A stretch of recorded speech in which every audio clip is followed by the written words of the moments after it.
granted, remember this too. You fight how you train. In boxing, you fight how you train. But you have to use righteous judgment. I want to say something that's so discouraging, and I want to address the issue, man, as far as sparring, okay? Y'all got to remember this. As young fighters, especially young amateur boxers specifically, okay? Sparring is practice. Sparring is sharpening up your skills. Sparring is working on certain skill sets that you want to be better in, okay? That's what sparring is for. Too many times, people take sparring, like the gym wars, you are beating yourself before the fight gets started.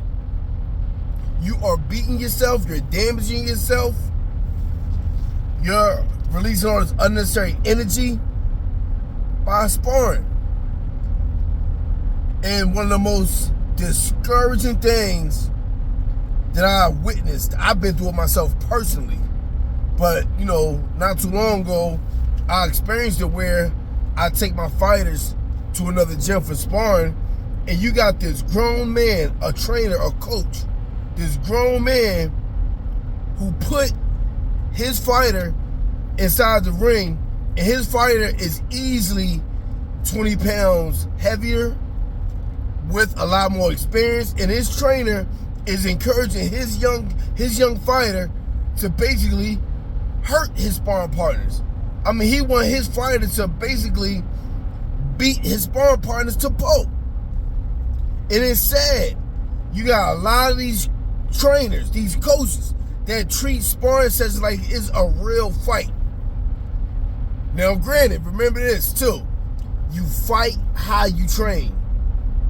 In boxing, you fight how you train. But you have to use righteous judgment. You gotta have wisdom. And let's face facts, let's face reality.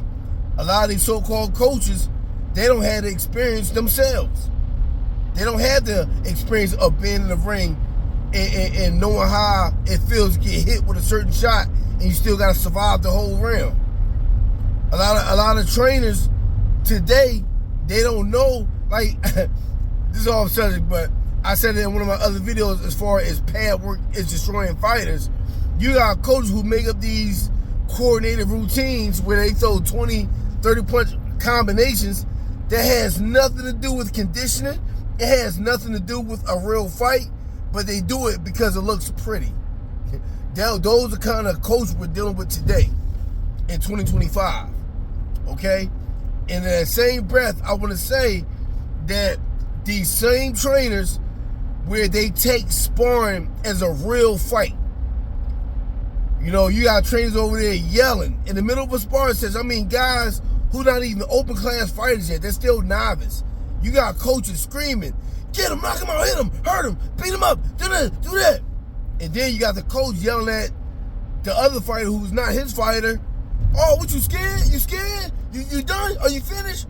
Yet, his fighter is 20 pounds heavier, 30 pounds heavier than the guy he's sparring.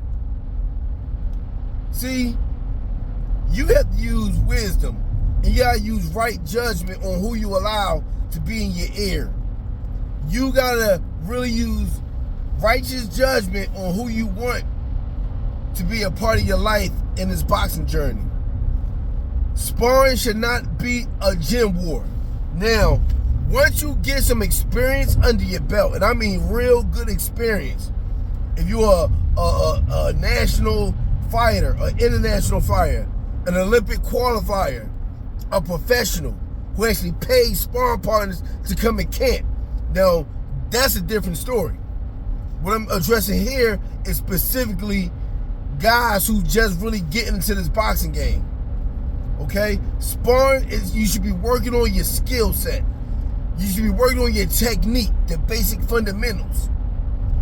That's what sparring should be for. Now, for y'all coaches who's listening to this, or you're a fighter, send this to your coach, or send it to a coach who you know that does the stuff I'm talking about. Okay? For y'all coaches, y'all need to relax yourselves, okay?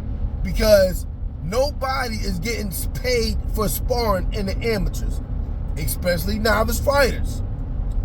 You're not getting paid for sparring, my man. You're not. Because even when you compete, once you win, guess what, champ? You got to get right back in the gym. God forbid you lose, guess what, champ? You got to get right back in the gym. So stop getting so emotional. Stop getting so caught up with, oh, man, I lost sparring today. Oh, man. Man, let me tell you something, man. I know a lot of guys who get real emotional because they didn't get the best of that sparring partner. Do you know sparring and actually competition are two different fights? When you under the lights, everything you worked on, now it comes out. You don't kill yourself in a gym sparring. I mean, practice. Like Allen Iverson said back in the day, practice. We talking about practice. Same thing with sparring. We talking about sparring. I mean, actually sparring. 16-ounce gloves on, with some sweatpants on, or a sweatshirt on. Not competition gear, not competition gloves, not even competition headgear. We talking about sparring, and y'all getting high off of that. Of course, every coach and every fighter want to bring the best out themselves, without a question. But you got to have discernment. You got to know when to bring it out, and you got to know when to work on your craft. Two different fields, man. You know?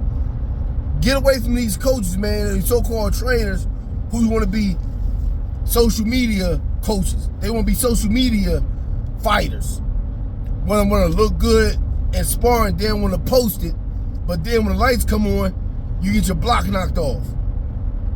I'm glad you got your block knocked off, and I hope you learned something from that. You know? You should not leave the gym stuttering. You should not leave the gym having mental collapses because of sparring. You took the wrong shot in sparring. You beating yourself before the fight even gets started. You tearing your body up. You tearing your hands up. All that unnecessary energy that you're using for sparring. You know? And this is another thing too. When you spar guys, and it's like I say, this comes from beginners, even guys that's open class fighters. You know what I mean? Box guys within your weight class. Do not ever box a guy who's 2 weight classes above you or 2 weight classes down from you. Ever. The only way that you should do that is if you got a seasoned professional or you got a seasoned amateur fighter who knows how to work with you, who knows how to help you. Don't go in there boxing a guy, you fight at 132, and you trying to box a guy that fight 168. Because you got these coaches, man. For the guy that fight 165, you got a guy that fight 165, boxing a guy 132. That coach the guy who fight 165 will actually encourage his guy to kill you, to hurt you. And that's not how it's supposed to be. That's not how it's supposed to be. Okay? Now, like I say, if you got some real experience to help guys and work with guys, if you fight 165, you should be working on more of your reflexes, working more on your speed and timing. All the power is out the window. You throw no power shots at a younger or a guy that fight lower than you. Now, the guy who fights 132, he can work on more of his power. He can work on more of his rhythm and speed because that's his natural weight class. And say, God forbid, if the guy at 132 hurt the 165-pounder, we're going to pause the sparring session. You know what I mean? Because at the end of the day, remember, it's practice. Get your feelings out of it, man. It's practice. You know? Coaches, stop discouraging these young fighters by hollering and screaming at them and forcing them to turn up and sparring when that other guy's hurt. You breaking their spirit, man. You breaking their spirit. You know, we all need sparring, man. Like I say, if you really want to compete and fight, the best way to learn how to fight is actually fighting. Not shadow boxing all day. Not hitting the heavy bag all day. Not pad work all day. No, you gotta actually get in and spar. You gotta move around. You gotta get rhythm. You gotta get timing. That's how you work on being a fighter. But you gotta fight. It is what it is. But you gotta learn your skill. You gotta learn your technique. You gotta learn rhythm and timing. You know, you can't box everybody the same. Styles make fights. You know, don't box or spar nobody that's 10 pounds heavier than you, champ. Don't box or spar nobody that's 10 pounds lighter than you. Stick in your weight class, stick in your range. But at the end of the day, it's going to be up to your trainer. It's going to be up to your coach. All right, so y'all stay encouraged out there, because remember this, you are the future. You are the next leader of this game that we in right now. You know? So y'all take y'all time out there, be safe, be productive, man. Team Eat Boxing. Peace.